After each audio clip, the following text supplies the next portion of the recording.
Seguimos aquí en debates entonces con Carlos Page y Federico Sartori hablando de los jesuitas en América, en Córdoba concretamente, y fueron expulsados. ¿Cuáles fueron las verdaderas condiciones a través de las cuales se tomó esta decisión de expulsar a los jesuitas de un territorio en donde habían sido exitosos, ¿no es cierto? Sí, la expulsión tiene dos facetas bien diferenciadas, que es por un lado lo que significó el exilio y la producción de esos mismos jesuitas en el exilio, y por otro lado lo que dejaron, el patrimonio inmenso que dejaron, ¿no? Un patrimonio que se transformó en uno de los hechos de corrupción más notorios de la historia argentina y de los primeros. Como así el exilio fue de los primeros exilios políticos de la región. Pero en cuanto al tema de corrupción, es interesante porque se nombra una junta de temporalidades encargada de administrar esos bienes. Esos administradores lo primero que hacen es llevar carretas y cargar con todo lo que pueden y llevárselos a sus casas.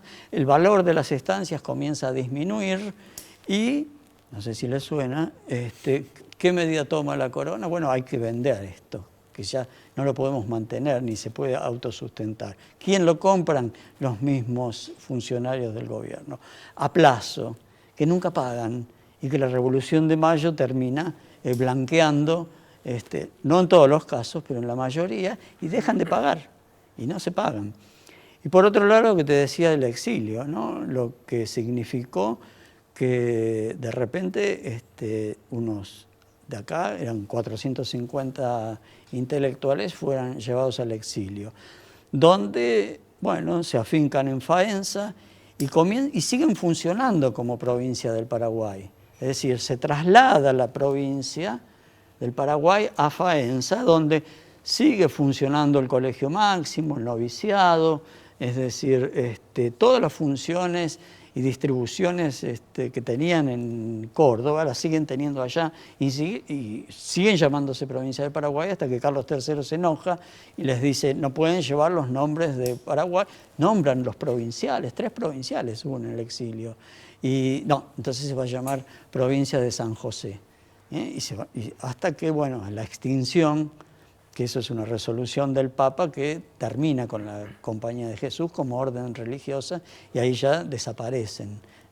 Pero casualmente cuando, no sé si dije, se pasaba a llamar provincia de Paraguay, provincia de San José, pero cuando vuelven, como no podían poner universidades, fundan un colegio y le ponen el Colegio de San José, claro. Que era el de la antigua provincia del Paraguay en el exilio. ¿Cuáles son las verdaderas causas de la expulsión? Hablando de política, de economía, claro, y de poder, ¿no? Son múltiples, ¿no? Y depende también para cada lugar, porque pensemos que no fueron expulsados solo de España, sino que cuando Carlos III toma esta determinación, en 1767 ya habían sido expulsados de Portugal y también habían sido expulsados de Francia. O sea que es algo que es un movimiento que se está produciendo en toda Europa y que probablemente los jesuitas se habían convertido en un problema para la monarquía. Problema que tiene que ver con haberse convertido casi en un estado dentro de otro estado. El caso paradigmático son las misiones guaraníticas, pero hay otros también alrededor del mundo. El poder económico. El poder económico, eran los bancos, ¿no? Imagínate que las estancias jesuíticas eran, nadie tenía eso. No había capitales para comprarlas después de la expulsión. Era un gran botín. Era un botín, lo que producían era la envidia del resto. Estos llevaban cientos de mulas. Mirá, fíjate lo que hacían. La gran producción de las estancias eran las mulas. Era el negocio del momento. No existía la patria financiera ni nada de eso. Eran las mulas. Y las llevaban a Salta y esperaban ahí hasta... ¿Quién las compraba? Los peruanos. Entonces las dejaban en sus estancias del colegio de Salta a que engordaran y que los peruanos necesitaran mulas. En cambio los españoles no tenían dónde parar y las llevaban directamente al mercado de Salta, flacas, la mitad llegaban y las vendían al precio que querían pagar a los peruanos. Y los jesuitas no, obviamente, especulaban con eso. Y eso era terrible para los españoles, que les producía pérdidas, ¿no? Pero es probable que haya habido otra razón también, ¿no? Que es No, la que esa se es habla. es una anécdota. La guerra guerra guaranítica quiero decir, fue lo más la importante. razón política y económica es fundamental para entender del por qué los expulsan, pero quizá algo que de lo que obviamente los reyes no hablaban, pero de lo que después fueron víctimas, en cierto modo, de los reyes, me parece que es la cuestión ideológica también, ¿no? Cómo los jesuitas en estas universidades y colegios repartidos en todo el mundo enseñaban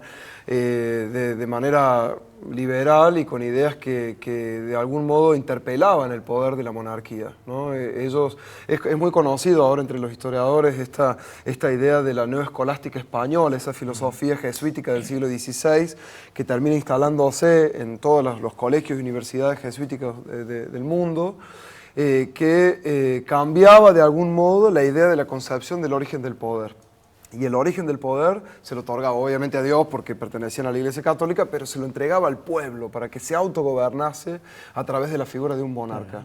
Y eso es de algún modo el argumento que utilizaron los revolucionarios de mayo de 1810 al momento de utilizar lo que se conoce como la máscara de Fernando VII, ¿no? Es decir, nosotros te guardamos el poder porque en realidad como el rey está preso, el poder vuelve al pueblo, ¿no? De hecho, la expulsión de Portugal se hace por regicidio. Es decir, los acusan a los jesuitas de querer matar al rey. Esto es una anécdota muy interesante, muy linda, pero el tema era ese, que habían cambiado, es decir, habían dado autoridad al pueblo como para que el pueblo se pudiera levantar frente a la monarquía cuando fuera tirana, ¿no? Verdaderos revolucionarios, hay que decir. Eso causaba... y aparte Europa estaba gobernada por una familia, de los Borbones, ¿no? Así que estaba todo perfectamente armado, incluso la extinción de la Compañía de Jesús, es decir, primero es la expulsión y después la extinción pontificia. Eso fue por un lobby que hace Carlos III con sus embajadores, con un papa, a cambio de que le devuelvan unas tierras en Aviñón, qué sé yo. Al embajador lo nombran conde después de Florida Blanca, es decir, fueron todos manejos... Trucos de la política. Claro, sí, porque sí. La monarquía estaba en jaque, ¿no? Pensemos que poco tiempo después de la expulsión de los jesuitas se produce la Revolución Francesa con la decapitación de los reyes, ¿no? O sea que hay algo... Un contexto preocupante. Que no podían tapar el sol con las manos los reyes y los jesuitas pensaron que con la expulsión de los jesuitas eso se iba a terminar de algún modo y era algo imparable, ¿no? La expulsión de Francia se produce, los acusan a los jesuitas por... la isla de Martinica, ¿no? Sí, por, ¿cómo se llama? Malversación de fondos o corrupción o no sé qué. Todos son inventos, ¿no? En la expulsión de España se ha traído el motín de Esquilache, que fue un motín porque el ministro de Economía había subido el precio del pan por las nubes y entonces habría mucha pobreza, Carlos III es el rey de las grandes obras, en Madrid, qué sé yo, pero había mucha pobreza.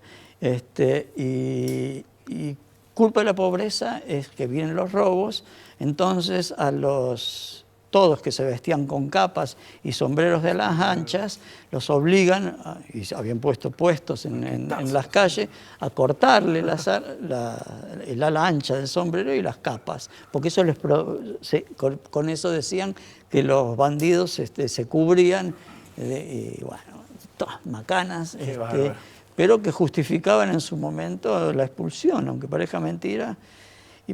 Pero antes de eso la guerra guaranítica también fue muy importante y puso también en jaque a los portugueses y españoles porque los guaraníes, de los 7 pueblos que se ubicaban en Brasil, esto es largo de contar, pero te lo cuento enseguida, se enfrentaron a los ejércitos de Portugal y España asociados, ¿no? Y con los jesuitas atrás, asusándolo. Claro, y eso fue creo que el comienzo del fin. Una sucesión el comienzo del fin de los jesuitas. Una olla presión que explotó en un momento. Claro, ¿no? porque les querían quitar sus pueblos, ¿no? Nos encantó tenerlos aquí. Es para hacer otro programa directamente, para sumar cosas. Podríamos tranquilamente hacer otro programa aquí en nuestro debate. Gracias por estar y gracias por tanto algo más para aquellos que estén escuchando este programa.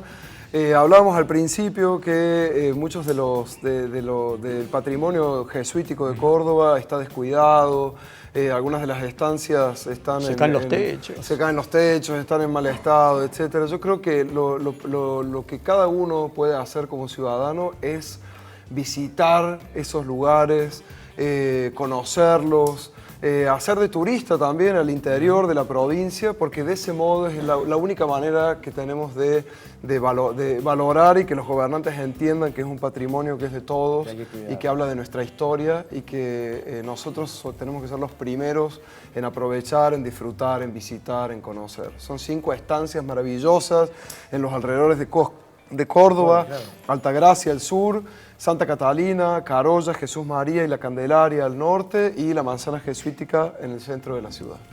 Todas para visitar y para disfrutar. Investigar, por supuesto, porque nos han invitado a hacer eso. Muchísimas gracias. Gracias a vos. Gracias, Carlos, Federico. Bueno, fantástico el programa del día de hoy, señores. Los jesuitas y Córdoba. Fíjense ustedes cuánta relación con nuestra historia actual. Nos tenemos que despedir. Nos encontramos a las 21 mañana en Debates. Un abrazo. Gracias.